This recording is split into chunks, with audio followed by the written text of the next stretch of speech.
My parents called me the family failure at Thanksgiving, but they had no idea what the dean was about to say. I remember the exact sound my mother made right before she smiled and humiliated me. It was this tiny little laugh through her nose, soft enough that strangers would have missed the warning in it. But I'd heard it my entire life. It was the sound she made before correcting me in public, before praising my brother in front of me, before turning one of my private wounds into a family joke she could serve with cranberry sauce and crystal glasses. The dining room smelled like roasted turkey, cloves, butter, and the expensive candles she only lit when other people were there to witness what a perfect family she wanted to look like. My father had just refilled everyone's wine. My brother was leaning back in his chair like Thanksgiving had been invented to spotlight him. And I was sitting at the far end of the table, hands folded in my lap so nobody would see them shake. My mother lifted her glass and said, "Well, let's be grateful for all kinds of children. Some who make us proud, and some who teach us patience." Everybody laughed, not everybody hard, not everybody cruelly, but enough. Then my father, because he never could resist landing the second blow when he thought I was cornered, looked straight at me and added, "To be fair, every family has to have one dreamer. Our son got the brains. Our daughter got persistence." More laughter. A cousin choked on her drink. My aunt looked down at her plate because she knew it was wrong and wasn't brave enough to say so. My brother, Everett, actually smirked and tapped his glass against my father's like they'd just delivered something witty instead of something rotten. My mother reached over and squeezed his forearm, proud of him for existing. Proud of herself for creating him. Proud, maybe most of all, that she had once again managed to make me feel small in a room full of witnesses. I stared at the thin line of steam rising off the sweet potatoes and did what I had done since childhood. I made myself still. That had always been my survival skill. Not brilliance, apparently, not charm, not effortless confidence like Everett, stillness. I knew how to disappear while remaining in my chair. I knew how to smile without showing teeth. I knew how to swallow tears before they reached my lower lashes. I knew how to let the insult pass through me without giving them the satisfaction of watching me bleed from it. But that night, I was tired. Not physically tired. Soul tired. Harvard Law had taught me how to read a record, dissect an argument, and hold eye contact under pressure. What it had not fully taught me yet was how to sit at a family table where your entire identity gets rewritten by the people who were supposed to protect it. I was 28 years old, 3 weeks away from finishing my final semester work, and somehow in that moment, I felt 9. 9 years old, standing in the kitchen while my mother waved my math worksheet in the air and said, "See? This is why your brother needs quiet. Not everyone can afford to struggle out loud." You don't forget the first time your family tells you who you are. Especially when they're wrong, and especially when they repeat it so often it becomes the background music of your life. In my house, Everett was the one with the future. Everett was the one with the instincts, the confidence, the natural mind. He was only 18 months older than me, but you would have thought he'd been descended from some superior bloodline, the way my parents spoke about him. When he built a crooked model bridge in 7th grade, my father called him an engineer. When he got a B+ in app chemistry, my mother cried and told everyone he'd been challenged enough to stay humble. When he talked fast and loud at dinner about markets and politics and whatever podcast had handed him a vocabulary word that week, they nodded like they were witnessing leadership in real time. I was the opposite story. The cautionary tale. The child who took a beat too long to answer when put on the spot. The daughter who read constantly but was somehow still labeled not academic because I struggled with timed tests before anyone bothered to evaluate why. The girl who rearranged sentences in her head 3 times before speaking because she'd learned early that one wrong word would become family folklore. I wasn't stupid. I know that now with a steadiness I wish younger me had possessed. I had dyslexia that went undiagnosed until college because my parents thought only other people's children had legitimate learning issues. Their daughter wasn't struggling, obviously. Their daughter was just careless. Slow. Emotional. The dumb one. That phrase started as a joke when I was 12. I'd mixed up two numbers while helping my father track expenses for one of his rental properties, and Everett laughed. My mother laughed. My father said, "Careful. We know you're the pretty one, not the smart one." Then Everett snorted and said, "No, she's not the pretty one either." Everyone laughed harder. It landed like broken glass in my chest, but I laughed too because children learn very quickly that family jokes become family laws if no one challenges them. After that, it came out at birthdays, report card nights, summer barbecues, church brunches, college send-offs, always softened with a smile, always framed as teasing, always waiting for me to object so they could accuse me of being dramatic. Meanwhile, Everett failed upward with breathtaking consistency. He was handsome in that expensive, thoughtless way some men are handsome when life has never corrected their posture. He always had good hair, the right handshake, enough confidence to make ordinary opinions sound like strategy. He changed majors twice, burned through internships by showing up late, and still managed to get my parents to describe him as finding his lane. When I won a statewide essay prize in high school, my mother forgot the ceremony because Everett had tennis practice. When I got into a top undergrad on scholarship, my father said that was nice, but reminded me not to embarrass myself by thinking scholarships meant prestige. When Everett got waitlisted at an overrated business program and eventually bought his way into a lesser one, my parents announced it like he'd been elected pope. The real betrayal, though, wasn't only emotional. It never is in families like mine. Emotional favoritism is the smoke. Follow it long enough and eventually you find the fire. Money, access, inheritance, opportunities, protection. All the invisible ways one child gets built into a future, while the other is expected to survive on character alone. My grandmother Iris understood that better than anyone. She was my father's mother, and she was the only person in that family who ever looked at me like she could see the gears turning instead of just the pauses between them. She had been a probate attorney back when women in her firm were still expected to fetch coffee and smile through being interrupted. She wore navy silk blouses, pearl studs, and the kind of silence that made foolish people nervous. When I was little, she'd have me over on Saturdays and let me sit in her library while she updated files, and she'd ask me what I was reading instead of what grade I'd gotten. There is a difference. One question measures performance, the other measures mind. When I was 15 and my parents had just spent an entire school year telling me my brother couldn't afford distractions, while somehow every one of my needs became optional, Grandma Iris took me to lunch and asked why I kept apologizing before answering basic questions. I didn't know what to say. She stirred her tea and said, very calmly, "Never let people confuse your caution with lack of intelligence. Some people speak quickly because they are sharp. Others speak quickly because they are afraid silence will reveal them." I never forgot that. By the time I was 17, she had started quietly preparing for the future in the way smart women do, when they know love is not always enough to ensure fairness after they're gone. She sold a commercial property she'd owned for decades, and created 2 education and advancement trusts. One for Everett, one for me. Equal amounts. Same conditions. Same age-based release. Same language about professional schooling, first home support, and early career stability. My parents were named co-trustees until each of us turned 30. Grandma told me herself, sitting beside me in her car after a school debate tournament my parents hadn't bothered to attend. She said, "This is not a favor. This is structure. Equal means equal, especially when families get sentimental about inequality." At the time, I thought she was just being her usual precise self. I didn't yet understand that she was trying to protect me from the people who smiled the widest at her holiday table. She died the summer before my sophomore year of college. The house felt wrong at the funeral. Too much perfume. Too much polished grief. My mother crying loudly when people were looking.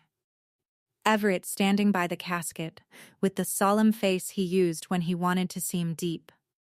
I cried for real. I cried because I loved her, because she had been my one witness, because the room already felt like a place where something important had left, and everyone greedy was pretending reverence long enough to see what remained. After the service, my father squeezed my shoulder and said, "Don't worry. Everything's handled." I believed him, because daughters are trained to believe men who sound official. College was where my life began separating from the script my family had written for me.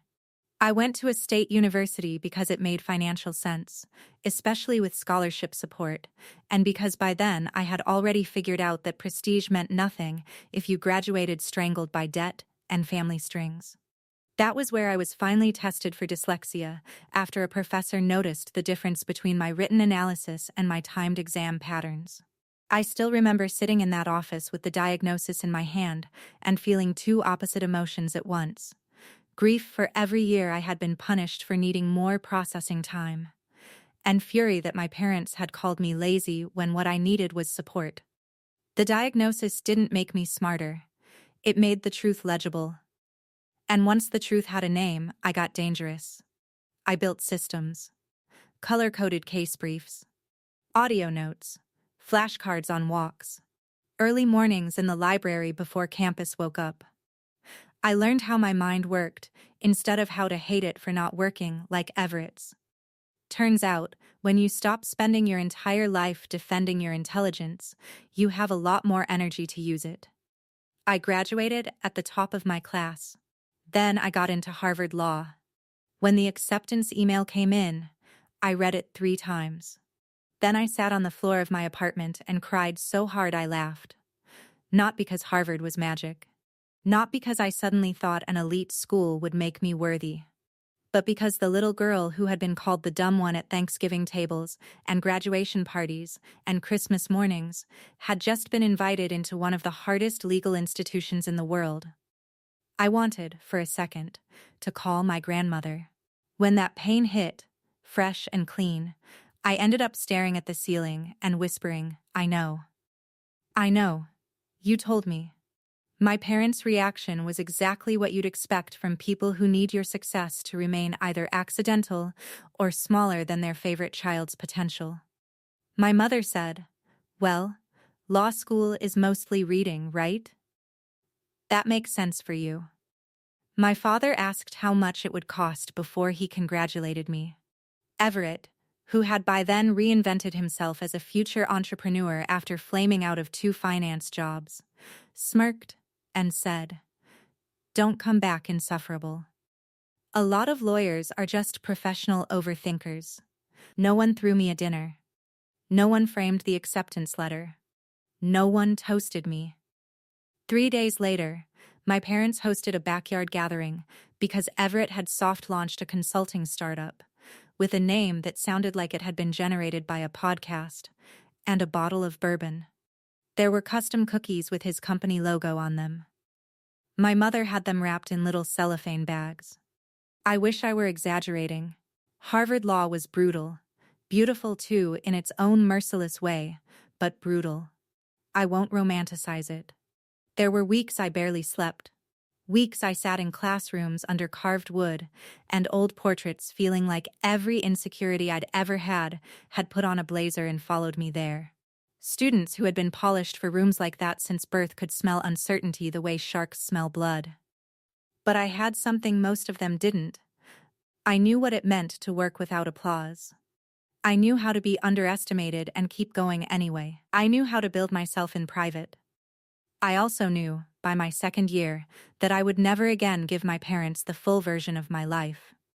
That decision wasn't dramatic. It was self-preservation. I stopped calling with news. I stopped explaining the clinics I joined, the professors who mentored me, the papers that won prizes. I let them think I was still treading water. Not because I wanted to play games, but because every time I had ever brought them joy they couldn't claim, they found a way to stain it. I couldn't do that to myself anymore. So I became careful. Low information. Polite. Distant. Then came the Thanksgiving dinner. I hadn't planned to go. I really hadn't. Final season was coming, and I could have stayed on campus or gone to my roommate's aunt's house in Connecticut and spent the day eating pie with people who didn't weaponize pronouns. But my mother called me crying 2 weeks earlier, saying, "Grandma Iris would hate this distance." That was one of her favorite tricks, using dead women like forwarding addresses for guilt. She said Everett would be there, a few relatives, nothing dramatic, just family. I almost laughed at that phrase. Just family. As if those weren't the people who had taught me how to brace before entering a room. The house looked exactly the same when I pulled into the driveway. Same brass knocker. Same maple tree by the front walk. Same front windows trying very hard to suggest stability. Inside, it smelled like sage stuffing and lemon polish. My mother air kissed me and immediately said, "You look tired." Not hello. Not I'm glad you're here. Assessment first. Always. My father hugged me with one arm while still looking at his phone. Everett arrived 20 minutes later wearing a cashmere quarter zip and the expression of a man who believed traffic was something that happened to lesser people. My mother lit up when he walked in. Actually lit up. Her whole face reoriented around him. I had spent my childhood watching that happen, and still never got used to it. Dinner was a slow bleed. My aunt asked how law school was going, and before I could answer, Everett said, "Still in school."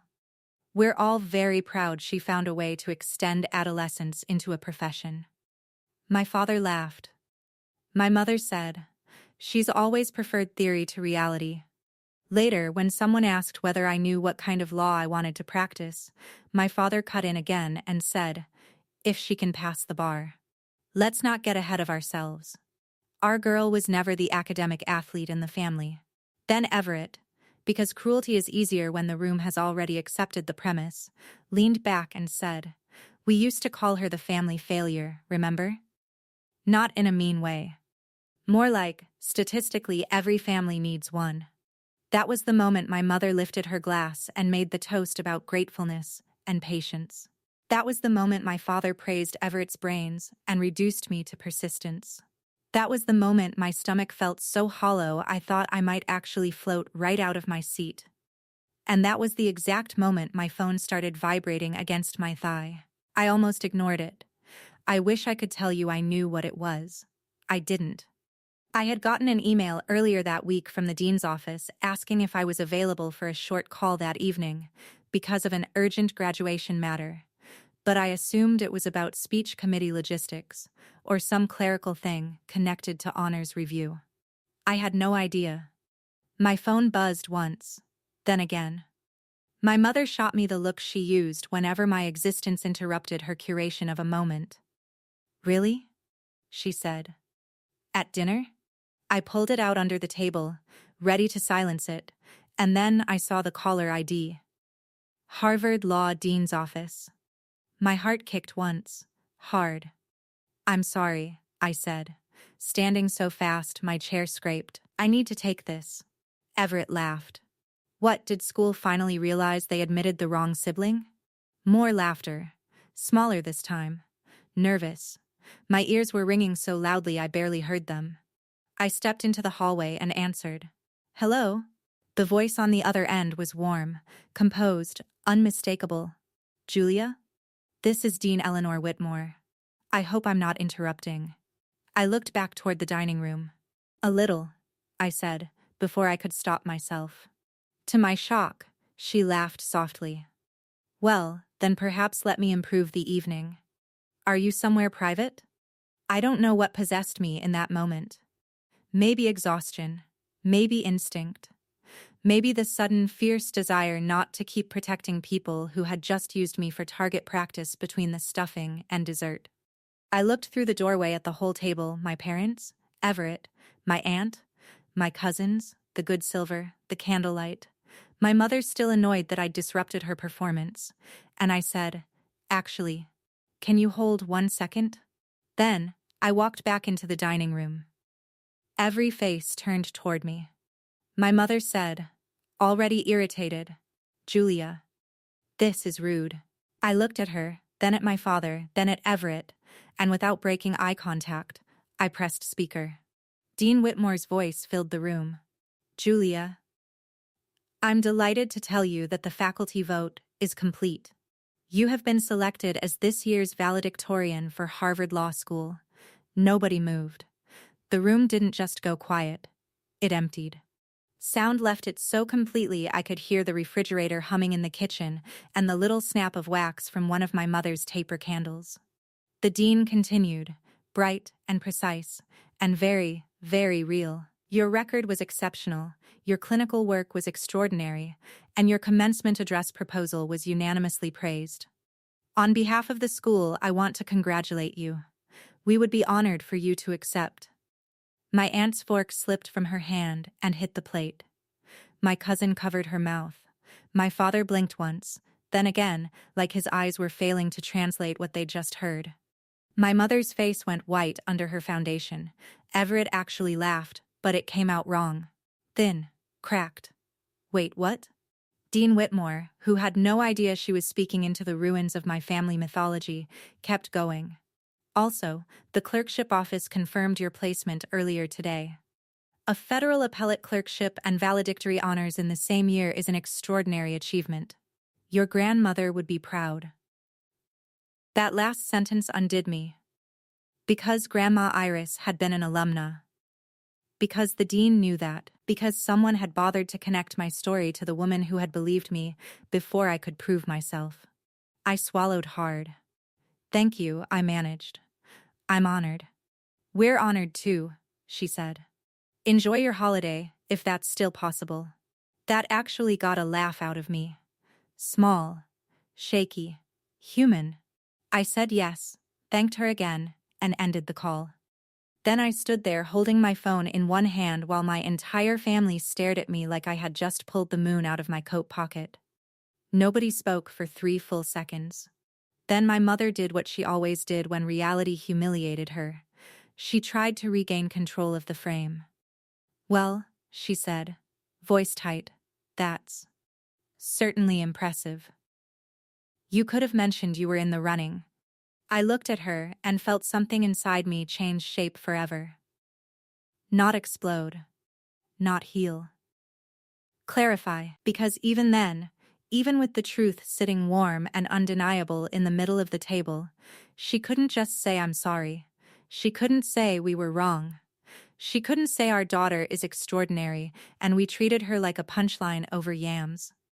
She needed to act inconvenienced by the timing of my triumph. My father cleared his throat. Valedictorian, he repeated, like the word tasted unfamiliar. At Harvard, Everett tried to smile. It made him look sick.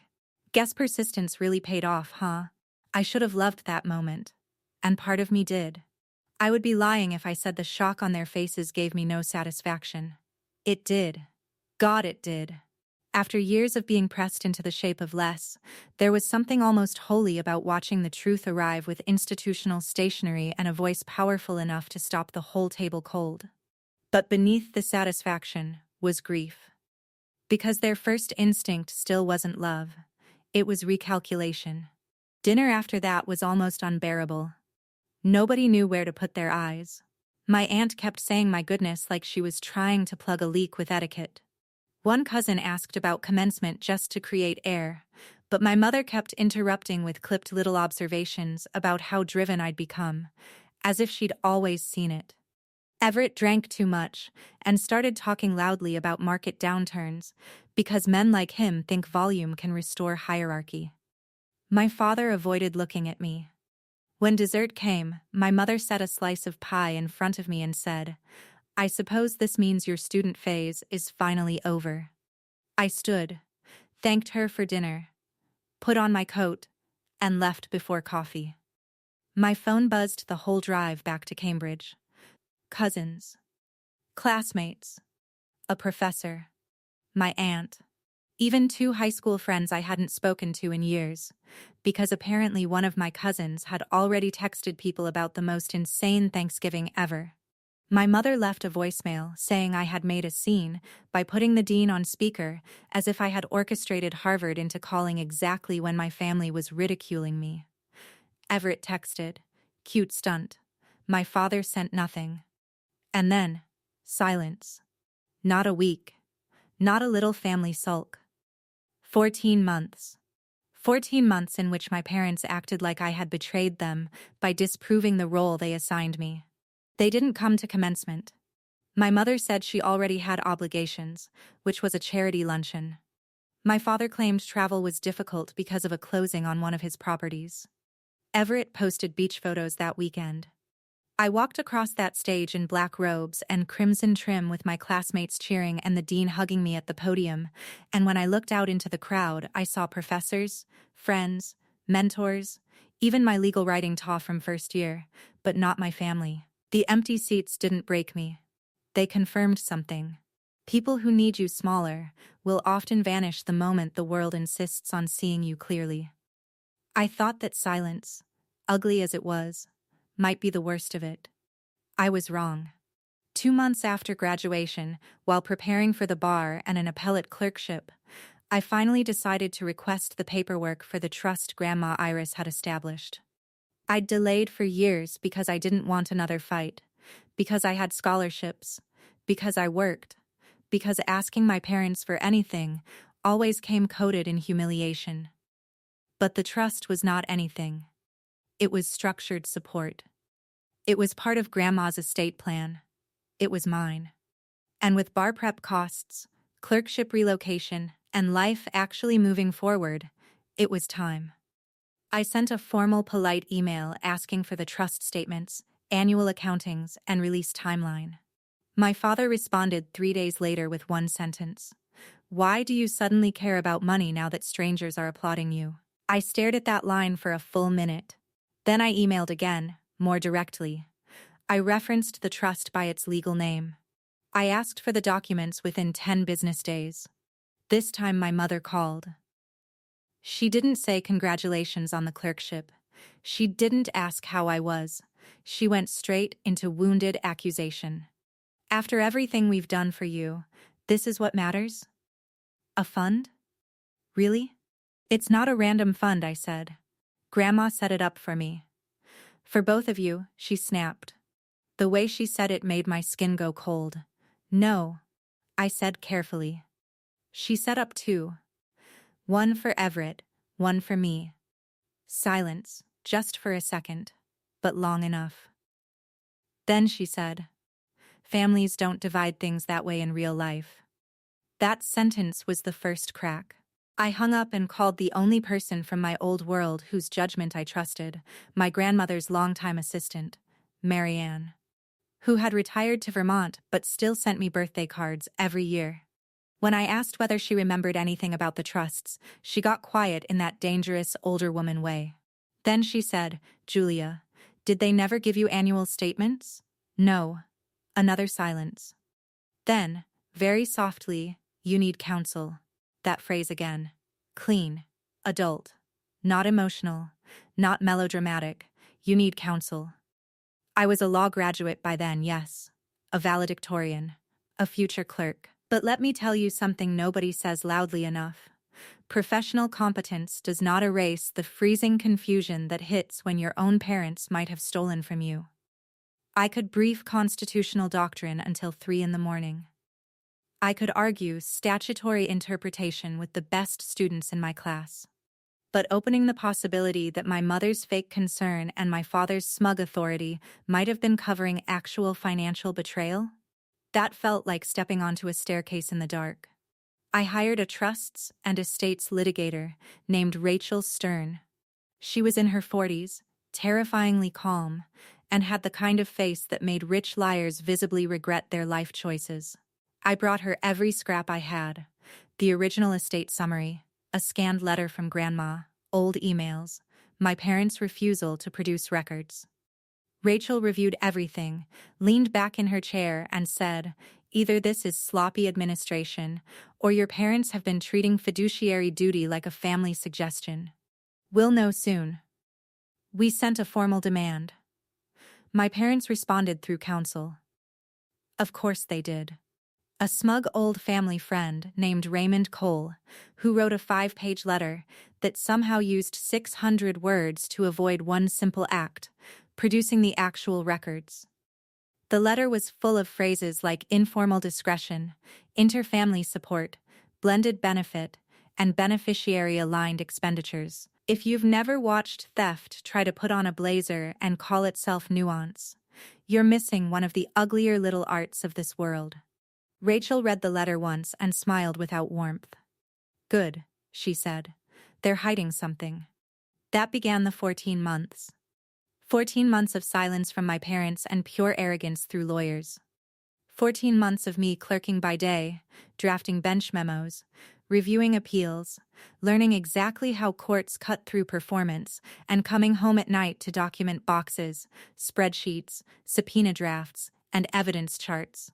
14 months of Everett pretending online that he was thriving, while Rachel traced funds through shell accounts, boutique consulting invoices, and one hilariously overconfident LLC structure he'd apparently assumed nobody in the family would ever have the nerve to challenge. 14 months of my mother telling relatives I had become cold and litigious after Harvard, as if the institution had corrupted me into asking what happened to my own money. 14 months of my father insisting I was dishonoring Grandma's memory by making private matters legal. Private matters. I used to hate that phrase. Now I hear it as a warning. Private matters usually means public wrongdoing that hasn't yet been dragged into the light. Discovery was disgusting. The trust existed exactly as Grandma described. Equal funding. Separate beneficiary designations, mandatory annual accountings, restricted discretionary use, clear language. Painfully clear language.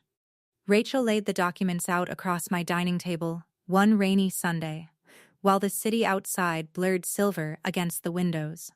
I sat there with a yellow legal pad and a mug of coffee gone cold in my hand, and every new page felt like watching my childhood translate itself into evidence. For the first few years after Grandma died, the trust barely moved. Then Everett's problems began.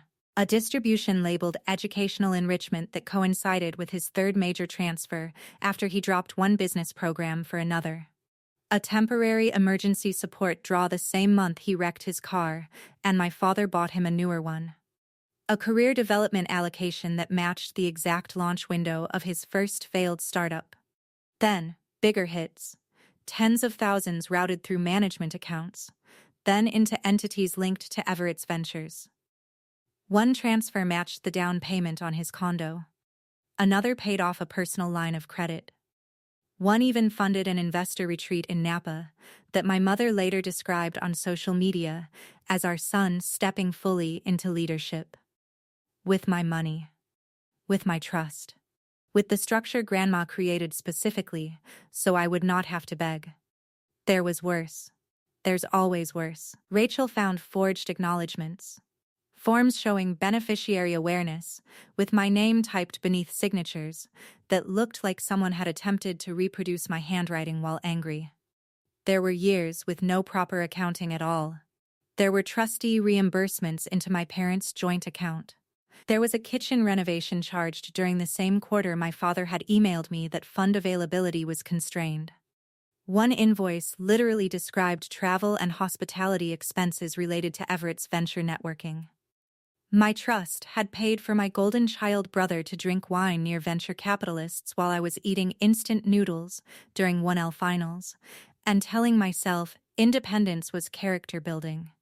I thought I would feel pure rage when the proof arrived. I did feel rage, a clean, electric kind. But first, I felt grief so strong I had to leave my own apartment and stand in the hallway because suddenly the air felt too thin to breathe. Not because I still hoped my parents were better than this. That hope had mostly died already. No, it was grief for the years I had spent negotiating with my own instincts. For every time I had thought maybe I'm being unfair, maybe I'm too sensitive, maybe families are just messy and I'm making stories out of ordinary disappointment. The paperwork was merciless. It told the truth without needing tone. Rachel filed for full accounting, trustee removal, repayment, interest, fees, and equitable relief. My parents escalated instantly. My mother called extended family saying I was trying to financially destroy them because I was jealous Everett had needed more help. That wording still amazes me. Needed more help. As if my future were a casserole dish you could bring to whichever child looked hungriest that week. My father sent one blisteringly formal email saying I had been emotionally destabilized by professional ambition and was reinterpreting ordinary parental support as misconduct. Everett posted a smug quote about loyalty on social media with a whiskey glass in frame. I took screenshots. Rachel appreciated them more than he would have liked. Depositions were where the mask really slipped. My mother, who could dominate a holiday table with one raised eyebrow, suddenly couldn't remember who authorized what. My father, who had spent my life talking like certainty in a blazer, became weirdly fuzzy under oath. To the best of my recollection. Administrative discretion. I may have deferred. Everett tried moral offense first, telling Rachel this was what families do, and accusing me of opportunism. Then, she slid a bank record in front of him, showing one of his company accounts receiving routed funds from the trust. The color left his face so fast it was almost artistic. He recovered badly. That could have been Dad, he said. Rachel tilted her head. Your company was paid from your sister's trust, and your first instinct is still to identify which parent should absorb blame for you. Fascinating. I almost laughed. Instead, I wrote down the quote, because sometimes survival gives you a dark sense of humor. The most painful part, though, wasn't even the money trail. It was the ordinary arrogance of it. The assumption underneath all their choices. They did not steal from me because they were desperate. They stole from me because they were certain I was the child least likely to make them answer for it. Everett was the investment. I was the reserve. Everett was the future they wanted displayed. I was the stability they assumed would remain available no matter how often they siphoned from it. That realization hurt more than the numbers. The longer the case went on, the calmer I became. Not softer, not forgiving. Calmer. That surprised me. I had expected legal action against my family to feel melodramatic, loud, chaotic. Instead, it felt clarifying. Every time Rachel filed something, every time another document surfaced, every time another lie got cornered by a timestamp or bank transfer, my nervous system loosened a little. There is deep relief in no longer having to debate reality with people committed to distorting it. By month 8, I had started at a litigation boutique after my clerkship. By month 10, I had a tiny apartment with decent light and books stacked everywhere, and a coffee maker I loved. By month 11, I had learned that the best revenge is not always spectacle. Sometimes it's structure. Sometimes it's documentation. Sometimes it's sleeping through the night, because you finally stopped translating abuse into your own fault. My friends became my chosen family in a dozen ordinary ways. Friday takeout, surprise flowers on filing days, one friend showing up with muffins because she knew my mother used to ruin Thanksgiving and wanted to create a better association for me. Healing isn't always dramatic either. Sometimes it's baked goods and not having to explain why your hands shake when certain people text. Month 14 brought the hearing. The courtroom was colder than it looked in photographs. Pale wood, fluorescent truth, the faint smell of paper and old ventilation. I wore a navy suit and a cream blouse and my grandmother's watch. Not because I wanted theater. Because I wanted her with me. Rachel stood beside me at counsel table, serene as a blade. Across the aisle sat my parents and Everett, with Raymond Cole and his smug little leather folder. My mother had chosen a pearl necklace, of course. Respectability armor. My father looked tired around the mouth. Everett looked irritated more than worried, which told me he still believed charisma was a substitute for records. They learned otherwise. Raymond opened with exactly the kind of polished nonsense you'd expect. He spoke about family complexity, trustee flexibility, indirect benefit, evolving needs, misunderstood intentions. He tried to frame me as an ungrateful daughter radicalized by elite education and wounded pride. At one point, he actually suggested that my Thanksgiving display had intensified pre-existing resentments and triggered a campaign of retaliation. My Thanksgiving display. As if I had scheduled the dean's call between the turkey and pie to torment them. Rachel rose when he finished and dismantled them with the patience of a woman peeling rot off a wall. She walked the judge through the trust documents first. Separate trusts. Separate beneficiaries. Mandatory reporting. Then the accountings that never arrived. Then the forged forms. Then the transfer charts. Then Everett's entities. Then my parents' personal reimbursements. She did not raise her voice. She didn't need to. The evidence was loud enough. Every page seemed to make my mother sit a little straighter and my father look a little grayer. But there was one thing Rachel had saved. One account. For months, Raymond had insisted a cluster of large transfers went into a neutral advisory vehicle, an administrative holding structure unrelated to Everett personally. He kept using the term segregated management conduit, which sounds impressive until you realize it usually means someone hopes Latin-adjacent English will stop a judge from asking basic questions. Rachel had subpoenaed the bank anyway. Compliance had stalled, objected, delayed, and finally, 48 hours before the hearing, produced the ownership records for the account. Rachel handed the exhibit to the clerk. The judge adjusted his glasses and looked down. My pulse was so steady by then it scared me. That's how complete calm can get right before impact. Then the judge read the name. Stratagem Harbor Ventures, LLC. Everett went white. Not pale. White. Because that was the name of the company he had bragged about at 3 Christmas dinners, 2 family barbecues, and one infuriating 4th of July when my mother had introduced him to neighbors as our visionary. That was the shell company he had sworn under oath was inactive during the period in question. That was the account receiving routed money from my trust. My father's hand froze halfway to his chin. My mother's lips parted, but no sound came out. Raymond stood so fast his chair scraped. Your Honor, I'd ask for a moment. The judge lifted one hand, and Raymond sat right back down. Rachel, still calm, said, for the record, Your Honor, the respondents previously denied any trust assets flowed into Mr. Mercer's controlled entities. This ownership record establishes direct beneficial receipt. And then came the document I hadn't known still existed. A sealed memorandum from Grandma Iris's drafting attorney, released after dispute over trustee conduct, attached to the original trust file. Rachel had moved heaven and earth to obtain it. The judge unfolded it, brows tightening slightly as he read. Then he looked up and said, I'm going to read from the settlor's instruction for clarity. You could feel the room lean in. If either child acting as trustee diverts one beneficiary's share to subsidize the lifestyle, education, business, debts, or vanity expenditures of the other beneficiary, whether directly or through any household account, family company, or intermediary entity, such conduct shall be deemed intentional breach and self-dealing. Full restoration, interest, fees, and any property lien necessary to make the injured beneficiary whole shall be imposed. Vanity expenditures. I don't think I breathed, because only Grandma Iris could have written something that precise and that merciless. Because she knew them.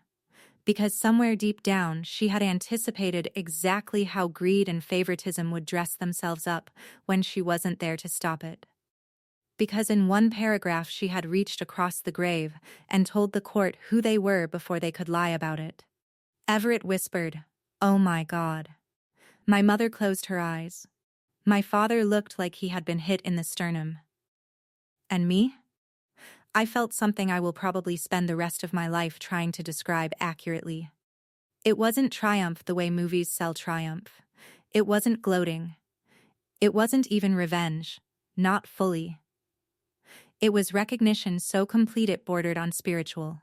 The judge was reading the truth aloud in a room where nobody could interrupt, belittle, or joke it away. No one could call me emotional. No one could call me dramatic. No one could raise a wine glass and laugh the word failure into a room again without the echo of that record following them. The ruling came after a recess that felt like standing inside held breath. Trustee removal. Immediate. Full repayment of the misappropriated principal. Compound interest. Legal fees. Forensic accounting costs. An equitable lien against my parents' primary residence and lake house until satisfaction. Referral for potential perjury review based on contradictory testimony. The judge's voice remained level throughout, which somehow made it hit harder. Then he said the line I have never forgotten. Favoritism is not a fiduciary defense. Parenthood makes this breach worse, not better. Nobody cried at counsel table. Not them. Not me. This wasn't that kind of moment. This was cleaner. The kind of moment where history quietly breaks in half, and everyone present knows they'll measure time by it later. After the hearing, my parents did what people like them always do when private arrogance becomes public consequence. They started begging. My father called first. I let it go to voicemail. His voice sounded smaller than I'd ever heard it. Julia, this has gone too far. We can settle this without destroying the family home. Destroying the family home. As if I had swung the hammer. My mother emailed me that night. No apology. Notice that. Not one real apology. Just manipulation wearing softer shoes. She wrote that I had made my point, that legal escalation would punish everyone, that Grandma would never have wanted division. That word, division, from a woman who spent my entire life dividing worth between her children like she held the scales of God. Everett texted something uglier. He called me vindictive, calculating, bitter, obsessed with being right.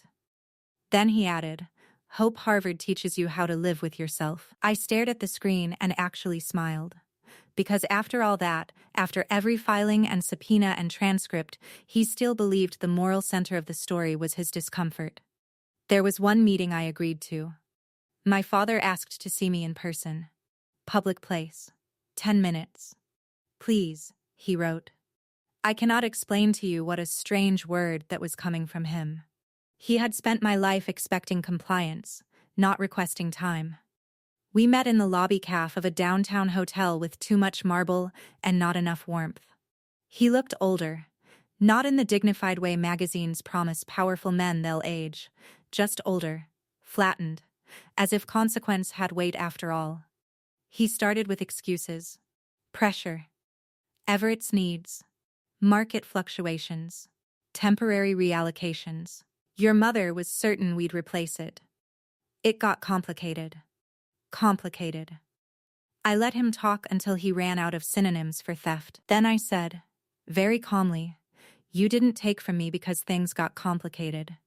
You took from me because you were certain I would work twice as hard and ask for half as much. He stared at me. I continued, you called me the dumb one because it was useful. If I was the child who doubted herself, then I was the child least likely to question statements, signatures, balances, timelines. The joke wasn't random. It was training. That landed. I could see it land. His jaw tightened. That's unfair. I almost laughed. No. Unfair was turning my trust into Everett's safety net while teaching me gratitude for surviving without one. For the first time in my entire life, my father had nothing authoritative left to say. The assets were eventually liquidated. The lake house sold first.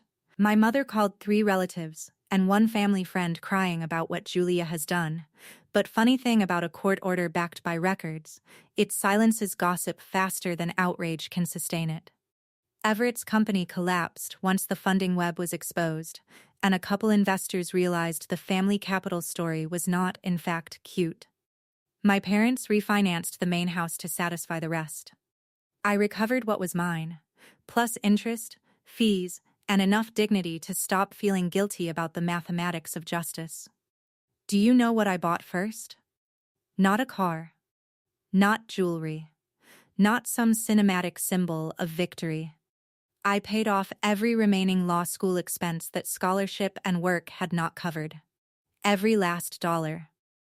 Then, I opened an account in only my name and moved the recovered funds into it. I sat in the bank parking lot afterward with my hands on the steering wheel and cried for 10 full minutes, because there is something profoundly healing about seeing your own name on money that no one else can reroute, reinterpret, or disguise as family flexibility.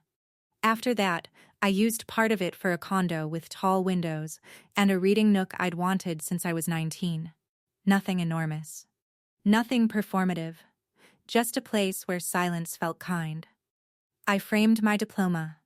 I framed the commencement program. I even framed the dean's handwritten note that arrived 2 weeks after graduation, telling me my voice had moved the entire hall. Those things hang in my office now, not because I need trophies, but because I spent too many years letting other people narrate my worth. As for my family, we are estranged. Peacefully. Legally. Completely. My mother still sends the occasional manipulative holiday card, with messages like families should heal, and life is short, and pride is expensive. She never says I'm sorry. My father once emailed asking if we might rebuild gradually. Everett, to my knowledge, still believes he was collateral damage in a story about my ambition. That's fine. People who have lived as the center of other people's sacrifice rarely understand accountability when it first arrives. Sometimes they never do. What matters is that I understand now.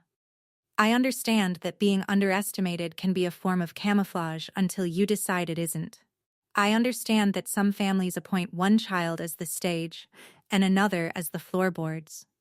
One to be admired. One to hold the weight quietly. I understand that jokes are often policies in disguise. I understand that when a woman from a toxic family becomes precise, financially precise, emotionally precise, legally precise, everyone who benefited from her confusion calls her cruel. And I understand this with a steadiness I earned. The opposite of humiliation is not applause. It's clarity.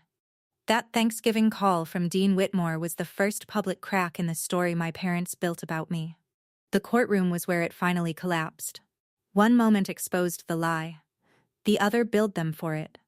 Sometimes people ask me which part felt better, hearing the dean say valedictorian while my family sat there stunned, or hearing the judge read Everett's shell company name and watching all the blood drain from their faces. Honestly, the dean's call felt like light. The courtroom felt like truth. Light can warm you. Truth can free you. And if you grew up in a family like mine, you know freedom is rarely the moment they finally praise you. It's the moment you stop needing them to. I spent years trying to win a fair hearing in a house where the verdict had been written before I could spell my own name. They needed me to be the dumb one because that made everything else easier. Easier to dismiss me. Easier to overlook me. Easier to reallocate what was mine.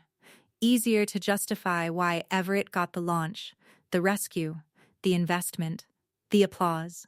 The label wasn't lazy, it was strategic.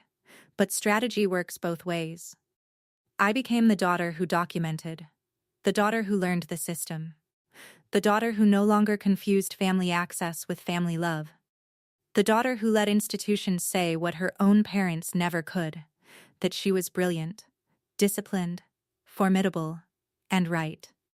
So if you're listening to this as the one they underestimated, the one they teased a little too much, doubted a little too publicly, borrowed from a little too casually, hear me. You do not need to become cruel to become untouchable. You do not need to scream to be believed. You do not need to burn the whole house down. Sometimes you just need records, patience, a very good lawyer, and the willingness to stop protecting people who never protected you. And if your family has ever turned your pain into entertainment at a holiday table, if they've ever called you too sensitive, too slow, too much, too late, too soft, too difficult, too ambitious, too anything, remember this. Their favorite version of you is often the one that costs them the least. That doesn't make it the truest version, it just makes it convenient. Mine called me the family failure over Thanksgiving dinner. A few months later, the dean of Harvard Law called me valedictorian. 14 months after that, a judge called my parents what they were without needing to raise his voice. That's the thing about truth. It doesn't need better manners than the lie. It just needs a room where the records are finally open. And if you've ever been the daughter who sat there smiling while they rewrote you in real time, I hope you stop smiling when it hurts. I hope you get curious. I hope you ask for statements. I hope you trust the part of yourself that always knew something was off. I hope you build a life so rooted in your own name that the next time somebody tries to make a joke out of your worth, all they really do is reveal how little they ever understood about you. Because sometimes the dumb one is just the one they thought would never look closely. And sometimes the quiet girl at the end of the table grows up, graduates first in her class, opens the files, reads the footnotes, and wins anyway. If that's you, if you've ever been the scapegoat child, the underestimated daughter, the one who learned to survive on stillness while somebody else got celebrated for taking up space, then let this be your reminder. You are not behind. You are not lesser. You are not what they named you in rooms built to shrink you. Tell your story. Keep your receipts. Protect your peace. And when your moment comes, whether it's at a dinner table, a podium, or in a courtroom so quiet you can hear the lie stop breathing, don't look down. Let them.